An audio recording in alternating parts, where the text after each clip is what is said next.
all these times of doing the gospel and doing these things, can tell I'm ready to get back to public masses and get things back the way they were. Who knows? Who knows when that's going to be happening? As some of you I know have already received the letter, and we certainly put on Facebook and in our parish website. But just for those of you who may not have gotten it or yet, the bishop has said that we will be having public reception of communion. We decided that we wouldn't be ready for this weekend, but so we'll start next weekend. And the way that's going to work is because Saturdays is really the only time that people who watch Pelham Television have the opportunity to get some sort of the gospel from our parish. I decided that I would still continue to have this as the adoration time. But if you want to receive communion, you can come at 8 or at 10:30, not tomorrow, but next Sunday. And so you'll be able to walk in, receive communion, walk out. And there's all sorts of guidelines that go along with that in terms of wearing masks and sanitizing your hands and staying 6 feet away from each other and not staying in the church and all these things. But you can read in the letter or on the website. But just to give you that heads up, we will still have this adoration time next Saturday. And please God, the week after that, Mass? I don't know. We can't predict the future. We don't know when that's going to happen. So someone came to me or emailed me the other day, a couple weeks ago actually, and reminded me that tomorrow is the 5th anniversary of Pope Francis's encyclical Laudato Si. And I know you've all read Laudato Si, so I don't have to go through the whole... Wait, you didn't? Okay. But Laudato Si was his talking about the world and the environment. And a lot of times what we hear in the news is only that which they want to hype and not the depth of what is actually said. And I remember the first time I read through it, I was like, wow, this isn't at all what I thought it was going to be, given what had come out in the news. And then last fall, the Catholic Youth group Catholic Youth organization up at Plymouth State University had asked me to come up and give a talk on Laudato Si, and I was like, okay, I'm no expert. But so I went back and I reread the encyclical and made a whole lot of notes, and they wanted me to talk about how Pope Francis talked about climate change. Now, in this whole document, just as a heads up, it's probably about a page and a half when he's talking about climate change. So he does talk about it, but it's not the focus. It's not the focus of the encyclical at all. The focus of the encyclical, as I read it, was really, how do we use the gift that God has given us? How do we treat the world? But it's not just about the environment. How do we treat others? The poor, those who are struggling. How do we treat other people? How do we treat ourselves? And I see in this really, as Jesus is saying, they are in the world, he's saying we're staying in the world, and we have to be aware of how we care for the world and how the world is cared for us. Now, Pope Francis is also very clear not to be going along with those people who are so radical that the environment is everything and people are nothing. He says the world is a gift to humanity. God made it for us.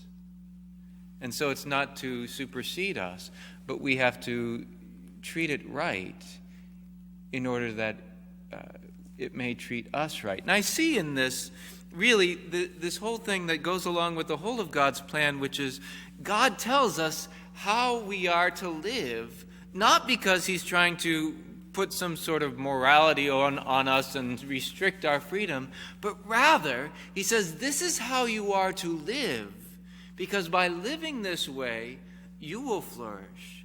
the world will flourish, everything will go better.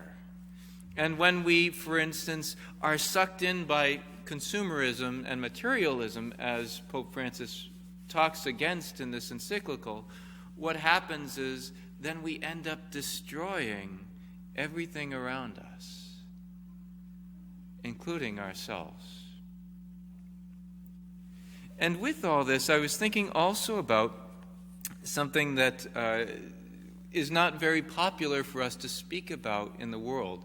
I know this isn't going to apply to any of you right now, but I'm putting it out there for those who may be watching via internet or TV, that Jesus, or St. Peter rather, in the second reading says, if you are insulted for the name of Christ, blessed are you. That sometimes we get insulted for speaking the truth of how we are to live and what is the way we're supposed to live in moral rightness. But when we do live in that way, God shows us, see, this is how you find true freedom. And with this, I was thinking about hormonal contraception and how with the hormonal contraception, it really destroys the environment in so many ways.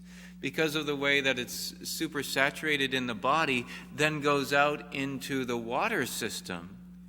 And then it has effects on lakes and rivers, even bringing affecting much of the marine life that's downstream of where the wastewater treatment plants are and the like, and has actually brought near extinction to several types of fish.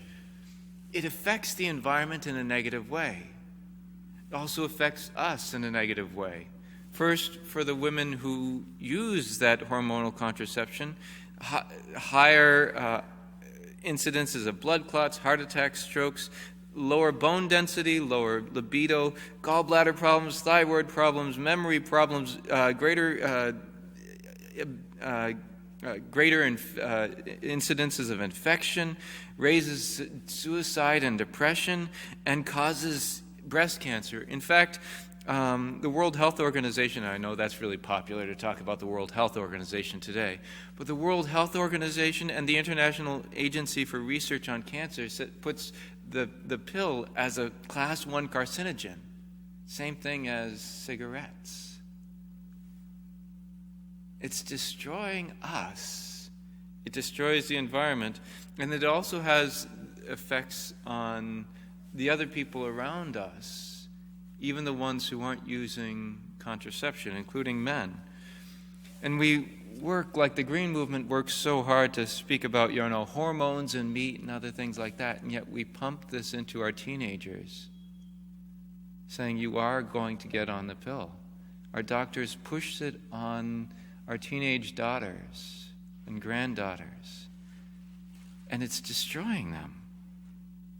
And we see how all these things work so much against the body, against the environment, against the good of the world.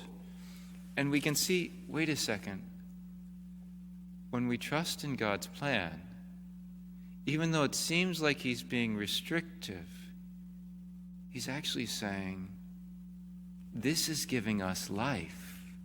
This will give you life. I'm not restricting your freedom by saying don't do this, but rather I'm giving you freedom to live true life. Because of God's knowledge of us, because of his love for us, he knows for what we were made. And he says, I want you to have true life. And I think we can then look at this with all of the things in our lives.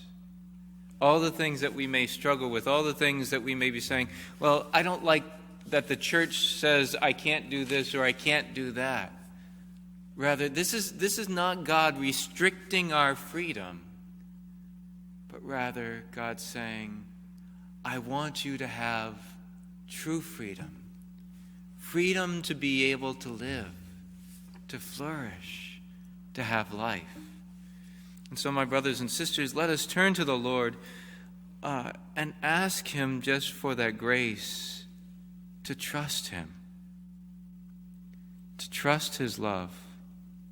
That when we hear those hard sayings, when we see those hard sayings in the teachings of the church and the scriptures, in the other things where we know this is what God is asking us to do, let's ask Him for the grace, for the strength, for the courage to see in that His love.